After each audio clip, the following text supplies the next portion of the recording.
Now, as parents, we want to do everything that we can to take, or indeed make, our children's lives easier. But can we do too much? Well, lawnmower parents are parents who try to remove any obstacles from their children's path, and they may actually be doing more harm than good. Well, Dr. Mary O'Kane, lecturer in psychology and early childhood education, joins us now to tell us more. Good morning, Mary. Good morning. Even in the meeting yesterday, everyone said, lawnmower parenting. We've heard of helicopter, but never the lawnmower. Yep. The lawnmower is the new helicopter. So we used to talk about helicopter parenting. By the way, I must just say, lecturer, also parent. So I am sort of a hybrid between a lawnmower and a helicopter myself. So I get this one. Helimower. Helimower, yes, that's me. Yeah. That is me.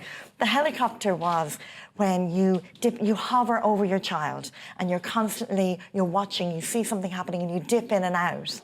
So the lawnmower now is, and they're saying it's usually for parents with children a bit older, so we helicopters turn into lawnmowers. We start to actually plough ahead and try and mow down every obstacle in front of them. It started with teenagers or young adults going into university, and universities realising that, and it's usually mums, phoning up on behalf of their child at university, at college level, saying, now, he needs to do this or she needs to do that, where they've just gotten so used to mowing away. And we all have a bit of I can see it in the crystal ball already. Because it's so hard. I mean, when they're a baby or a toddler, they need you to do so many things. Yeah. So at what point are you supposed to make the transition and start backing away? Well, as you say, Claire, when they absolutely need us for everything. So we are genetically pre-programmed. We respond to their cry. We physically respond when our baby cries. And so we should. But we need to think of ourselves nearly as scaffolding on a building. So you're there to support in the beginning, but then you need to move away. You're coming away, yeah. And that's the hard bit. So from when they're very young, it's about thinking about what are they capable of doing themselves. So it's not about guilt, and I must say that too. We've enough mammy guilt in this. Irish mammies do guilt very, very well, so we don't need any more of that. But it's about thinking, OK, what am I doing for them that I need to do? Am I making all their decisions for them? Am I allowing them to make their mistakes, or am I jumping in and protecting them? And to actually just making ourselves stand back a little bit more and allowing them to make their own mistakes and learn from them. Where did this come from, Mary? Because my generation would have been brought up with, you know, how soon are you going to be able to stand on your own 2 feet? Or when is the time when I'll be allowed to stand on my own 2 feet? Yeah. You know, that was part of preparing you for life, in that, you know, you can't be spoon-fed all your life. Yeah. So, yeah, no, have a go yourself. No, you do that. You sort that out and we'll see how you get on. And, you know, I'll help you with it afterwards. I'll show you where you went wrong. Yeah. When did that change, or why did that change? I can't give you an exact time, Mark, but you are right, because it has changed over the past generation or two, and it's not a worldwide phenomenon. It's a very Western culture thing. I have a friend who lives in one of the Scandinavian countries, and they encourage the kids from age 3 to walk to Montessori on their own. Yeah. And they do it the first day, and then they just walk. Now, they do have a very good traffic system where every car stops at every pedestrian crossing, but the kids just do it. From 3, they're gone. They walk there, they walk home, and that's just it. Now, Claire, I'm sure there's people sitting watching the television now Shocked. going, oh my, no, we'll phone social services. We have just developed a culture, and I think, I mean, it's in the US, it's in the UK as well, but definitely in Ireland, where we are frightened to allow our children freedom.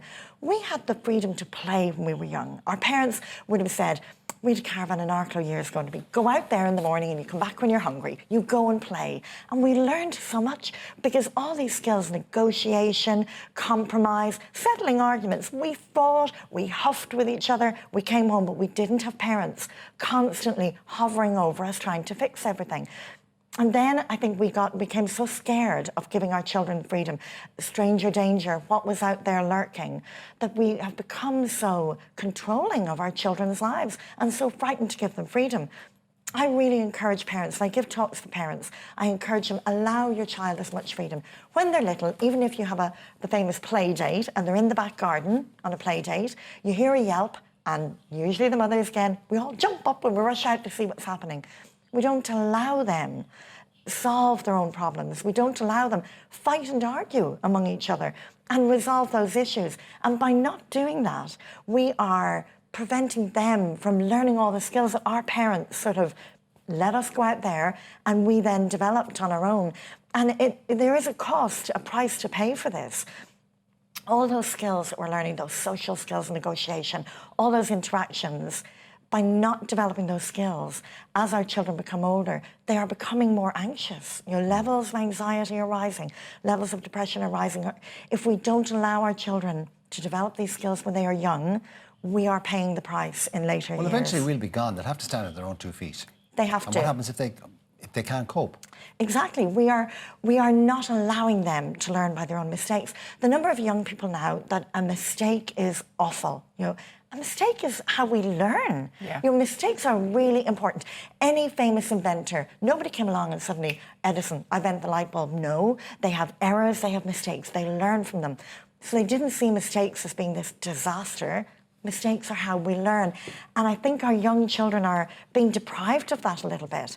And again, maybe as parents, we're under pressure. We want our children to do well, but maybe we panic when our children make mistakes. We want them to know a mistake is how you learn. It's not a bad thing. You have to take responsibility for your mistakes. You learn from your errors, but it is such an important skill for our children. And it's really important to know your own instincts, to follow your own inner voice. And you can't hear it if it's the voice of your mother over your shoulder constantly. Exactly, Claire. I mean, risky play. We are quite risk averse with our children, even in playgrounds. And I know I'm saying this as if I don't do it, and I'm the world's worst. Use some of the playgrounds with really high play equipment. And I know my husband has had to say to me, just step away from that child. Go away, because I'm at the bottom of it. And he's saying to the children, go on, you can reach higher there, you can do it. And I think we have become so frightened of what might happen to our children that we don't allow them take healthy risks. And by depriving them of that, we are depriving them of fantastic opportunities for learning. Part of what happens to our children is that they never leave home. Or they get to a point. Well, exactly. And then they're not children anymore. They're grown adults. And then they become, they're late 20s, early 30 adults, and they haven't left home, and they can't leave home, and they don't know how they're going to cope with it. No, people would say there's economic factors. Yeah. But there's a whole comfort factor going on there as well. And a fear of, well, I don't actually know how to do this. And your mum does it, or dad does it, or people who don't know how to pay bills wouldn't know how to go and get their ESB turned on. I know. And you see, again, you're bringing out this lawnmower helicopter piece in me, because as the mammy, I'm like, no, stay here, it'll all be good here. And I think there is an economic factor. But that's exactly it, Mark. And funny... But they're not prepared for real life. For life, the sort of ordinary, everyday things that most people have to and should have to deal with on their own. And it's funny, because I would feel quite strongly in secondary schools, and even in primary schools, but in secondary schools we should be doing so much more than the academics. And there's a pressure on teachers to follow that academic curriculum that we're not allowing them to do more, and it's not preparing them for life. But as parents, we have a responsibility. Encourage them to be independent. Let them make their own decisions and take responsibility for their decisions. Let them realise mistakes are not awful. You learn from them. Mistakes are part of life and part of growing up. And breathe. Try and take a deep breath when you feel like jumping in and solving everything for them. Just breathe. Oh, right, the advice is for us to breathe, not yeah, oh, no, right. It's for us. It's for us to breathe.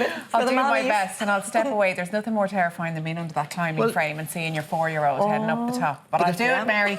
I'll do it for the future. If you don't fall, how do you learn how to pick yourself up? And if you're never allowed to fall, how will you know what to do when you do? Hindsight's a great thing, isn't it? And so are you, Mary. Thank you very, very much as always.